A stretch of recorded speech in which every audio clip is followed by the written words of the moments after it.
Fire and brimstone coming down from the skies. Rivers and seas boiling. 40 years of darkness, earthquakes, volcanoes. The dead rising from the grave. Human sacrifice, dogs and cats living together, mass hysteria. Enough, I get the point. Welcome back to Thinking Critical. This is Wes. There's been a couple of, tweets out there where creators, specifically Brian Hitch, was saying, I made a really good Hawkman comic. Venditti and I put out a very high-quality comic book. Nobody knew about it. There was no marketing. There was no publicity from DC Comics. We were stuck right in between the launch of, I think it was Bendis' Superman, Scott Snyder's Justice League. And nobody knew it was coming out. A great comic, and it kind of fell by the wayside. He's got a point there, Doc. There's a lot of problems with marketing and publicity or getting promotion for comic books these days, and it goes deeper than that because we have essentially a new market. It's the digital market, and that has not been figured out. Obviously, here to talk to me about that is the X-Men historian, the Marvel aficionado. Doc, how you doing? I'm great, sir. This is a topic that's really interesting, and it's something that we've hinted at a few times. I know we've talked about it on some of the Comics Aficionados. We've kind of poked at the edges of it in some of our other conversations. And yeah, I think this is important for comics. They've got to figure something out. So back in the day when you were a kid, you go in to your local pharmacy, there's a spinner rack, you see an amazing cover, you pick up a comics, the next thing you know, you're hooked. Me personally, I'm in the hospital. Somebody comes in, there's some comic books in the gift store. Next thing you know, I got comic books up as I'm recovering from a pretty major injury that I had. It's not really how we shop anymore, Doc. Everyone uses Amazon and e-commerce sites. You don't really get that exposure to products just by walking down the aisle of your Walmart. Obviously, people do still shop there, but so many people go outside of there looking for their entertainment and whatnot. And Marvel, DC, everybody needs to adapt to this new market and get some eyes on product, or there's going to be no new readers. Yeah. For the longest time, marketing was relatively simple. You would try to figure out the best packaging for your product. Now, as long as you had a good product inside, you could get some nice, something that would catch the eye, even when you were walking in, looking for deodorant and bananas, and you walk down an aisle and, ooh, this bag of potato chips looks really cool. I wasn't really here for potato chips, but it caught my eye. Now I want potato chips. I'm going to buy a bag of potato chips. And the same thing was done for decades with comics. You put a cool cover that depicted some bit of the story that was pretty, that there was a little bit of action with great art, and you were hoping, and flashy colors, and you were hoping to catch someone's eye, because it wasn't about, look, the existing readers that go in week to week, they're one thing. That's a whole other, we've talked a lot about how do you keep them happy, but converting non-buyers into buyers, people that weren't looking for your product to begin with, and then making them interested in your product. It was easy whenever it was in places that everyone went on a daily basis or a weekly basis. But now you're looking at Amazon. People are, even their grocery shopping is being done there. And then they go and pull up outside the grocery store and somebody brings out their bags and fills up their trunk. What do you do with marketing to replicate that same effectiveness of the spinner rack or a magazine rack or a product on a shelf when you're no longer walking into places and going to just casually walk past products that you weren't looking for and then get people interested in buying a product that they weren't looking for. The internet is built on searching. So how do you get and it costs money to get your product in those searches. You want to be the top search thing, you got to pay money to have Google put you up there. It ain't free. Yeah, I know. And with how many people, you can't just buy ad space on the next to wherever, the main section, because so many people use ad block and pop-up blockers. So doing that isn't going to be effective. And it also costs money that from my understanding, the industry really doesn't have. I've been told from behind the scenes sources that the marketing budgets from both of the major two publishers have been slashed dramatically, and a lot of the creators have been told you're going to have to do this on your own. I mean, I don't disagree, because the little bit of marketing that they have been doing is piss poor and ineffective. So I wouldn't keep giving money to people that suck at their job either. But at the same time, I think I probably would have explored, firing them and replacing them with somebody that was good. But then again, I mean, I know I'm going to sound like a damn broken record here, but anyone that's any good at marketing doesn't want to be in comics because it doesn't pay for shit. And anybody that does want to do marketing for comics sucks at marketing. I still look at I know people say, oh, Daniel Cherry, he's got this great, he worked for the NBA. Why the fuck isn't he still with the NBA then? The NBA got quite a large, enormous salary. I don't care how big of a salary it is. I guarantee the I don't NBA think he worked in the NBA. I think he worked in the NHL. Nah, I don't think he was NHL. But regardless, it doesn't. I think it was the New York or the Devils. New Jersey Devils. Okay, well, yeah, that's a team that has never been able to even sell out their own building. Oh my goodness, you're crapping on it for the NHL team. Hey, the Devils suck at drawing a crowd. Sorry, but regardless, the teams or the comics industry is not exactly well known. I mean, once they what do they have? I mean, you got people like David Gabriel, whose entire marketing idea is let's just do more and more and more complicated ratio variants and prey on completists and collectors. And the rest of it is, hey, let's run house ads. Let's run ads for comics in comics to get people that don't read comics to buy comics. That's a great fucking idea. I mean, look, none of these things work. They're not looking at trying to. They have no idea how to market their comics. They just don't. They have there's thousands of. I mean, Marvel has what? They have a YouTube channel with like, I don't know, 3 or 12 or 20 million subscribers. Who the hell knows? And what do they run on it? Cooking shows. They don't use it very effectively. You know what's crazy, Doc? I know people, Joshua McDonald, who was recently on the channel talking about Batman. He's one of the guys behind BatmanNews.com. And he mentioned specifically on that Brian Hitch thread that Robert Venditti himself, chimed in on. He said there have been multiple times that they have lined up interviews with DC Comics talent so they can go out and talk about their new comics or a new storyline they're about to introduce, or maybe a new character, that DC Comics just never approved the interview.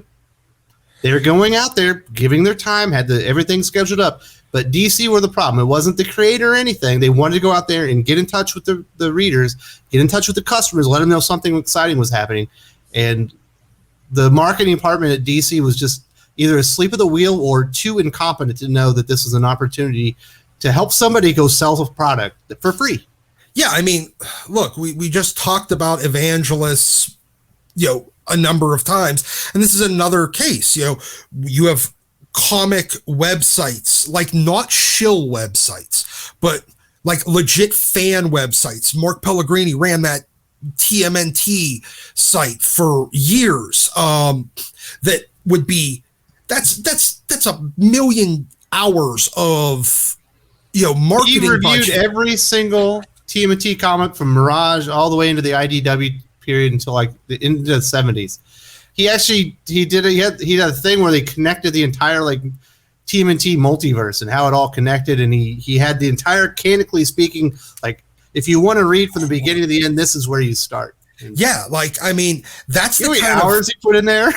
Yeah, that is the kind of information database that companies would murder for.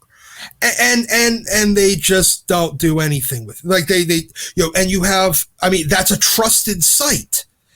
Like the TMNT Hawkworld, fans. Jim Board, same thing Yeah. with all the Hawkman history and Hawkgirl history. Every time he has to do it, he's got to cry a little tear realizing that every time they're done with the characters, they murder them, except for Robert Venditti.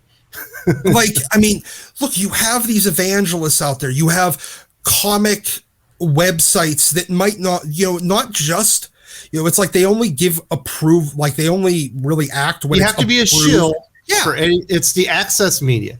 We'll Yeah. give you access if you only talk nice about us. Yeah, if you give us but the thing is, shill media, people have started to realize how bullshit it is. That's the reason why all these entertainment media blogs are going bankrupt and getting sold off for pennies on the dollar. I used to watch Collider every single day. Minimum one of their show, their TV and movie news show. I would watch the comic book show with John Schnepp. I would watch the Star Wars with Mark and Christian. I watched all the Schmoes Know Trivia Showdown stuff that they all did. The moment I realized that they were just access shill media and they would never be critical of something that was bad if they could get access like to go to the opening night, like red carpet stuff, I never watched another second of any of their programming again.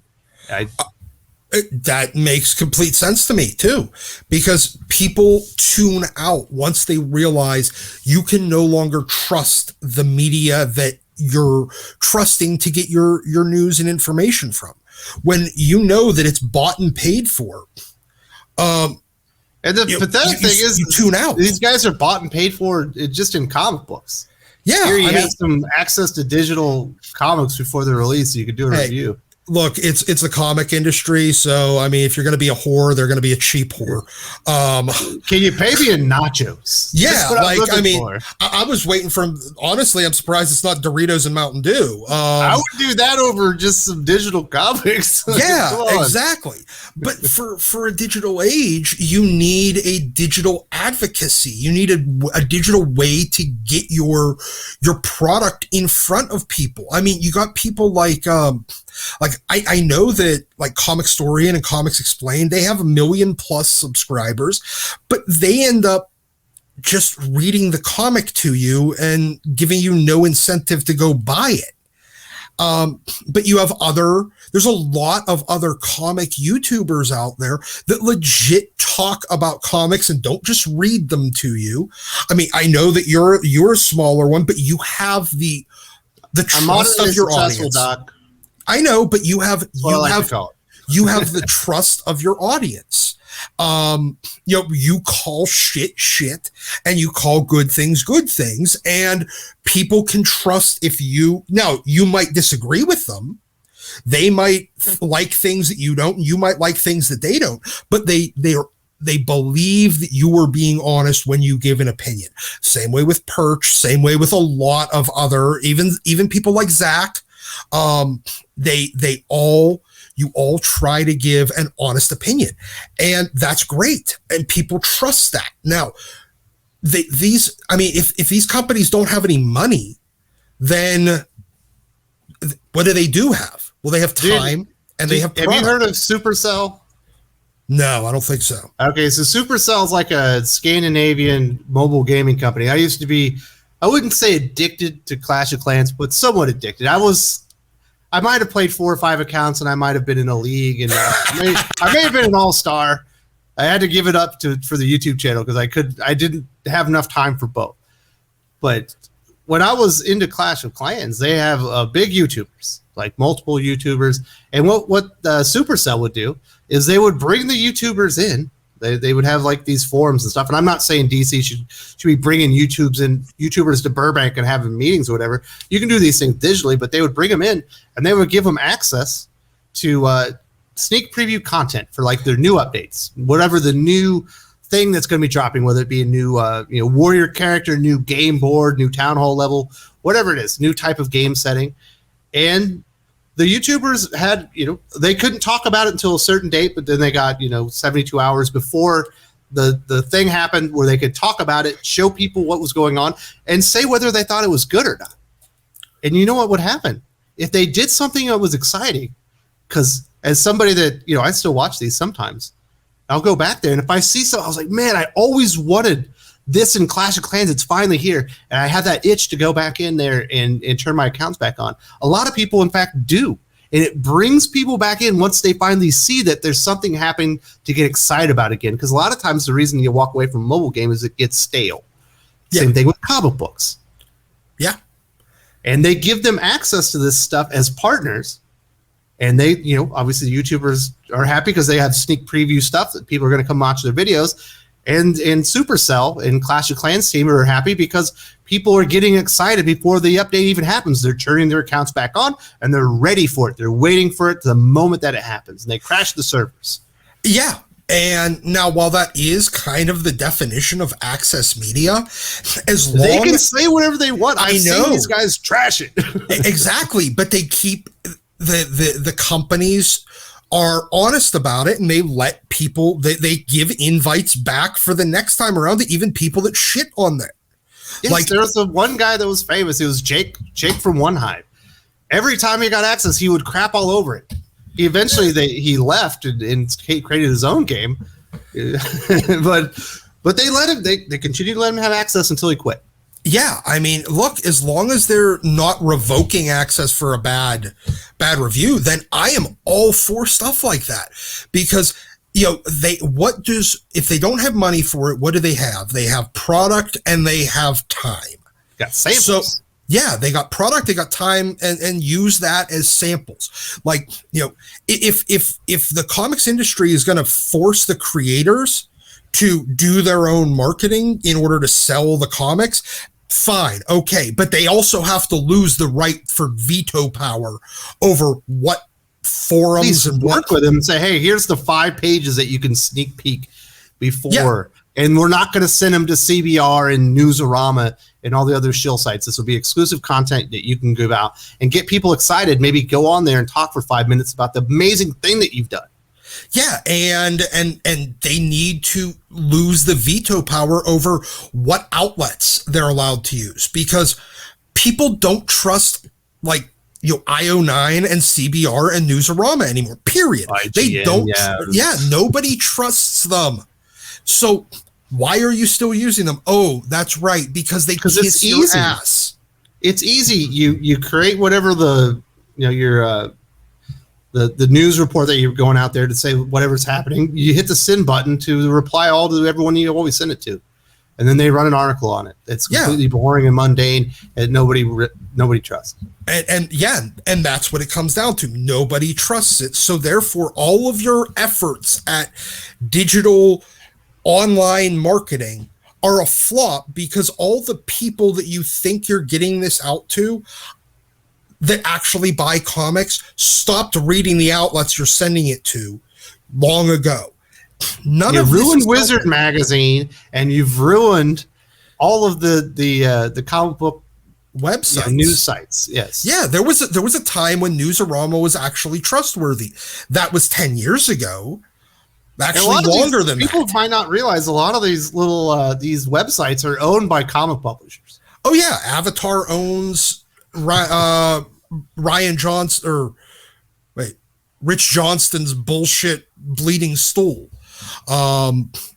Games Radar owns Newsarama, and Games Radar is owned by somebody else. I don't remember, but regardless, doesn't matter. Like, these might as well be PR firms at this point. And look, sorry, PR firms are really good at not giving any bad information. Nobody goes to gaming publications either anymore. They've made themselves into the joke, into the butt of the joke, the meme. They inspire the meme. You know what I'm saying? Yeah. So look, but there are a lot of people. There's still an appetite for this stuff. Hey, if they got to take a risk though, because you show me some stuff and it looks stupid, you're going to say it looks stupid. It looks stupid. I know they do. They take the risk, but I can't polish a turd, Doc.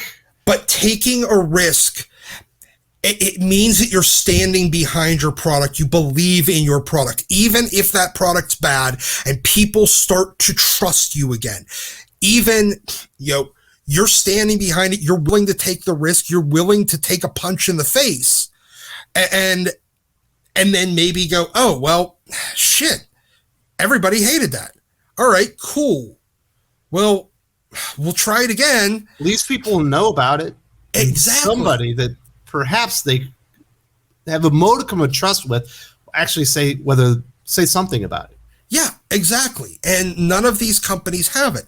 So I don't know if we're going to be able to, I don't know if there's a real way to entirely replicate that spinner rack with walking through a pharmacy or a grocery store or a convenience store while your mom's buying milk and you're just kind of looking around going, I'm bored, I want to go home and play with my toys, and then see a spinner rack. You could have something like that. If you had like a video game when it was booting up, if you could buy some time, next thing you know, whatever was coming up from DC Comics that week. Exactly. But the covers would be so bad, no one would ever buy them because the covers suck nowadays. Yeah, but even then, it's that still costs money too, and they don't want to put it in there. It costs money. I mean, how many times have we all said, put an ad for the goddamn comic shop locator at the end of the fucking movies? It's 10 seconds of screen real estate. It's not. Or they could do a program where, you know what, they could do a program where they could go halvesies with the local comic shop to put one of the little local ads before the movie even starts. Yeah, exactly. Ask the move, give them a cut rate deal on it for, right at the beginning, or they could just splice it in at the end. No, I'm just talking about, at the beginning when you get all the local stuff and you're waiting for it. Yeah, like if you had your local comic shop, you're like, oh, there's Infinity Gauntlet. I'm about to see Infinity War. Where is that again? Hey, maybe I'll check it out. If you get 1 or 2 customers, it's worth it. Exactly. I mean, because 1 or 2 customers turns into 5 or 6 customers. But that would be so cheap for them to help finance that stuff for LCSs that wanted to do that. Exactly. They could do it without any problem. I mean, if the funeral home can put in advertisements at the beginning of the before the movie, I'm pretty sure the local comic shop can do it if the studios go in halvesies on it. Hey, they could even have a guy that helps them make the image. Or just little or just little. Maybe you could just have a stock image and you just put your store on the side. Yeah, exactly. I mean, so easy. Hell, or just make little flyers that come with your ticket. No one likes flyers, Doc. Those would all be on the floor. Yeah, that's a good point. But look, whoever my ideas are better than whoever's working for DC and Marvel. I'm just putting it out. Exactly. I mean, but look, we need to find a way. Comics needs to find a way to replicate the spinner rack formula for finding new readers somehow. Now, there's no perfect way to do it, I don't think, in this world. But there's a lot of ways. Gonna do it. House ads is not going to do it. Previews is not going to do it. Think about this, Doc. What if during this Batman Fortnite crossover thing where everyone went and got the comic books to get the skins, where you had your skins code below that, 3 months of free access to DC Infinite or Infinity, whatever the hell their thing is. Yeah. You get to go in there. You have to make yourself a login. Maybe you go find out you like comic books. When your 3 months is up, you're like, well, it's only I think it's like $10 or whatever the price is. Next thing you know, you have a customer. Exactly. Now, the only people that benefited were fucking Fortnite players. Yeah. Yeah, they got $20 skins for $5. Yeah, DC benefited for. Well, they got some sales on it, but that was it. They didn't capitalize. No, they didn't capitalize by converting the non-readers into regular readers. And that's to go into DC Infinity and reclaim a digital copy of Hush for 3 months. It just has to be one comic. Exactly. You could give them one little trade paperback, something that's a beginner. That's an introduction to DC Comics, and it looks amazing. Exactly. You get Jim Lee art with Jeff Loeb storytelling and a Batman running the gauntlet of all of his foes. Jesus Christ, it's basically a promotional book already. Yeah. It's here's all the cool shit we can do. And how could I just think of this and not Daniel Cherry? I should have worked for the New Jersey Devils. or whatever the hell team it was. He worked for the New Jersey Devil. At least that's what the picture looks like. I might have it wrong. I know he worked for Nike, though. I think Jordan. Yeah, but regardless, I mean, there seems to be nobody in comics that understands how to sell fucking comic books to people that don't already buy comic books. That's the problem. They're going to have to solve it. And they're probably going to have to let their guard down and open themselves up to criticism, or they're just going to keep shrinking and shrinking. And people like Brian Hitch and Robert Venditti are going to make amazing stories. They're going to fall by the wayside because I can't scream loud enough about how great it is. Exactly. And that's to their own detriment.